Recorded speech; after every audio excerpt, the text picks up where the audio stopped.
Hey guys, and welcome back to another video on my channel. Thanks so much for the recent support. I just want to say that off the rip. And before I even get into the video, if you could drop a like, subscribe, and at the end of the video, comment down below your thoughts on what I said today. But yeah, today's video is going to be on the new contract extensions in the NHL. There's been lots of new free agents that have signed new contracts with their teams. And it's all been right before the season starts, except for today. There's been a couple significant ones as well. So we're going to get right into it. Let's get started with the first player, who is Jack Eichel. I also want to mention that before I get right into the Jack Eichel contract, we're going to be grading each one of these players in their new contracts. So we're going to be hoping for good ratings for the most. If there's any overpayments or contracts that are a bit suspect as far as how long they are or anything like that, we'll take that all into consideration. But we're going to start with Jack Eichel. He just signed an 8-year, $13.5 million extension with the Vegas Golden Knights, which is honestly, it sounds like a ton of money. I think it's somewhat reasonable, given the fact that we saw Kaprizov's contract, who we're going to talk about later in this video, of course, but him making $17 million. I thought Eichel would be asking for $15+ million. He ended up signing 13.5 with the Vegas Golden Knights for a long extension. And obviously, in 6 to 8 years, that $13.5 million will be worth a lot less than what it is right now. Therefore, I think that is a very, very decent contract for the Vegas Golden Knights. I mean, obviously, he's an elite player both ways of the ice. Very, very significant player and a very important player to a team that has Stanley Cup aspirations. You got to give credit where it's due. He's an elite point scorer, but also can play both sides of the puck. Jack Eichel is an amazing player. For this contract, I'm going to give them a B+. Matter of fact, you know what? I'm going to give it an A-. We're going to give it an A- for Jack Eichel. I really think it should be in the A's because he's a great player. He could have got more money for sure. Could have got 15, 16 million in my opinion. So A- for Jack Eichel in this contract. I think it's not like he took a pay cut or anything like that, but it's good business for the Vegas Golden Knights, so we're going to give him an A-. Most of the contracts I picked for today's video, there have been some smaller ones that I haven't really touched upon, such as Mikkola from Florida Panthers, but we'll talk about Ekholm from the Edmonton Oilers. I think he is a very significant player to their decor, and he signed a 3-year deal at $4 million a season.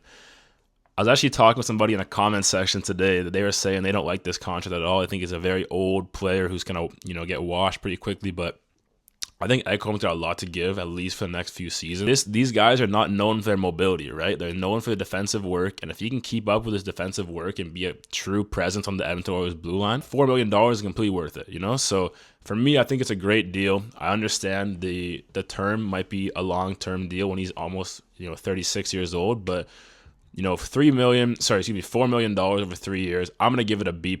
This time, I'm going to stick with the B+.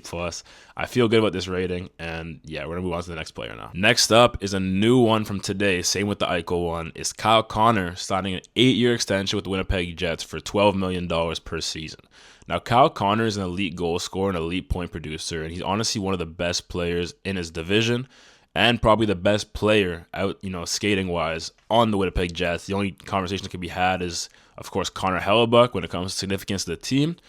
But Kyle Connor is a truly excellent player for that team. And to lock him up for $12 million as an over-point-per-game player, their true superstar in Winnipeg, it's good business. And I think the reason it's such good business is because there's been a long time, statement that people say when it says Winnipeg is kind of not the target spot for people to land free agents. And so especially American players who don't always love to play in Canada, especially Winnipeg. And getting Kyle Connor on this long-term deal, committing his future to the Winnipeg Jets is absolutely huge. You have to give credit where it's due to the management for getting this deal done. I think it's actually a better deal than the Jack Eichel one. Even though I think the Eichel one is very good, I think Connor is somewhat comparable skill level. I think Eichel is the better player, but Connor's an elite, superstar level player.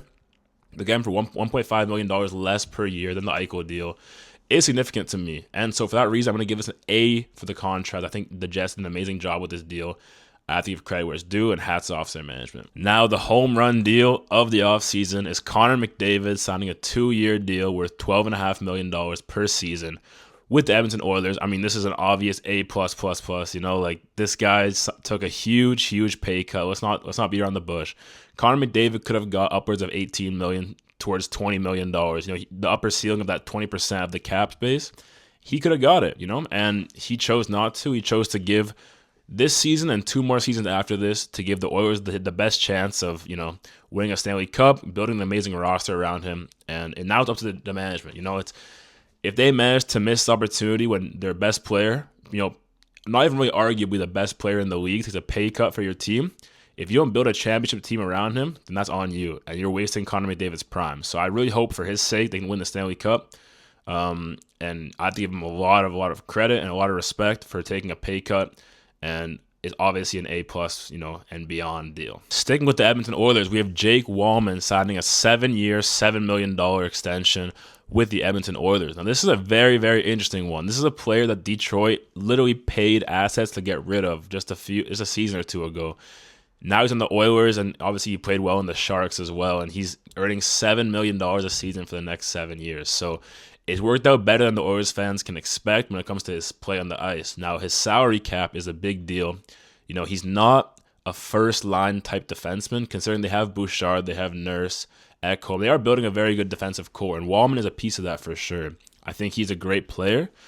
I think $7 million might be a little bit steep with the salary cap raising. It's understandable a little bit. So I'm going to go with a B- on this one. The reason I say that is because I think they probably could have got Wallman maybe on a short-term deal for a little bit less money, but if they were going for the long-term, probably could have got it in the $5 to $6 million range, in my opinion. I understand that defensemen, the premium is going up and up, and we're going to get into more of them later in this video, but for me, they probably could negotiate a little bit better on this one, but given the fact that McDavid gave up cap space, signing a player like Wallman with a little bit of extra money does not hurt at all. Now we're going to do two Minnesota Wild players at the same time. The first one being Gustafsson, the goaltender, who's got a 5-year deal at $6.8 million per season. Now, this is a very, very interesting contract. He's an amazing goaltender, don't get me wrong.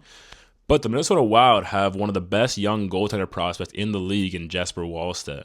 And it makes me wonder, how does Jesper Wallstedt fit into the future of the Minnesota Wild? I understand that Gustafsson did not sign like an 8-year deal, basically leaving Wallstedt out of the crease for 8 years. But with Gustafsson signing a pretty significant, close to $7 million extension for the next 5 years, will we get a glimpse of Wallstedt as a starting goaltender for the Minnesota Wild? $7 million as a backup is not really feasible nowadays in the NHL. It's very rare. So for me, I think it's going to be tough for Wallstedt to get into the net.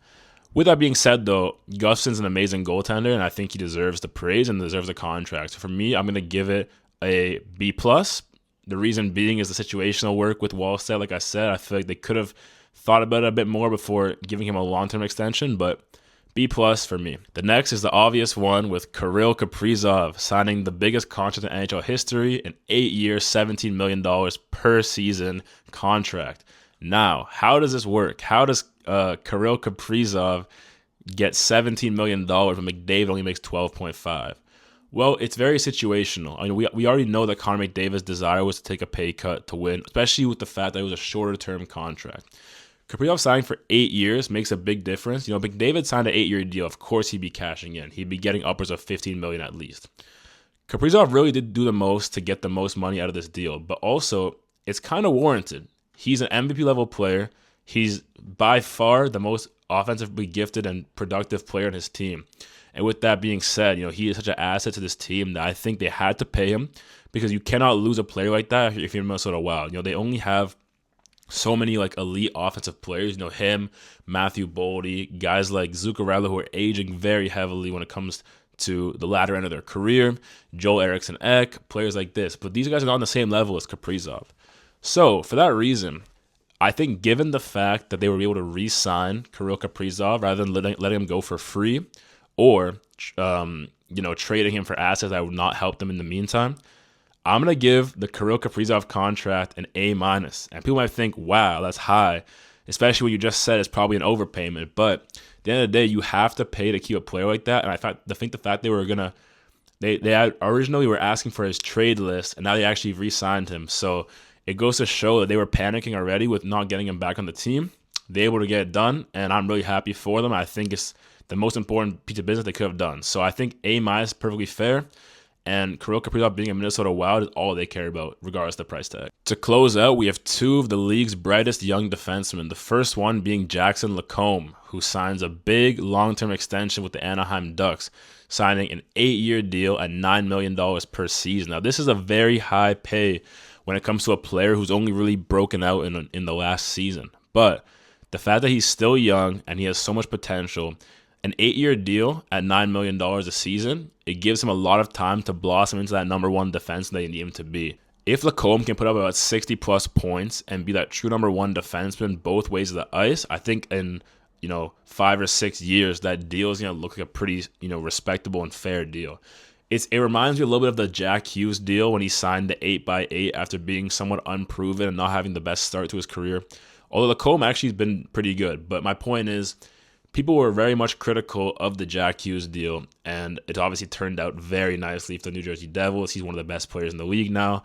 So when it comes to Lacombe and our next player I'm going to talk about after, I don't really feel too worried about this deal. I think it has a lot of potential to be a good deal down the line. So I'm going to give it an A rating. I think that's very high, you might think, but getting Lacombe on a long-term extension rather than a bridge deal is very good. If he ends up being, a 60, 70-point player, I think he would have been asking for upwards of $10 million. So to me, it's a good deal.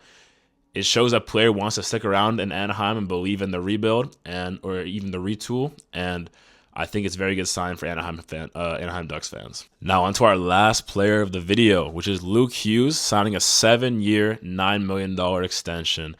Well, I should say $9 million per year. So him and Jackson Lacombe with very, very similar, contracts. Only the difference is Lacombe's is 1 year longer. Who's a better player right now? It's hard to say. I'd probably lean towards Lacombe. At least him being a bit more of a significant role on the Anaheim Ducks defense because Dougie Hamilton still exists for the New Jersey Devils. But Luke Hughes has potential to be a truly number one defenseman, and so does Lacombe. I think they're both very, very sturdy defensemen already at young ages, and they're going to be even better down the road. Luke Hughes signs one less year than Lacombe. He only signs for 7 years at $9 million. If I was a New Jersey fan and I'm going to pay $9 million per year, I would have hoped I would get that 8th year on the contract. But 7 years is still a long time. I think even if he signed a short bridge deal, he'd probably be asking for about $5 or $6 million, maybe even a little bit more.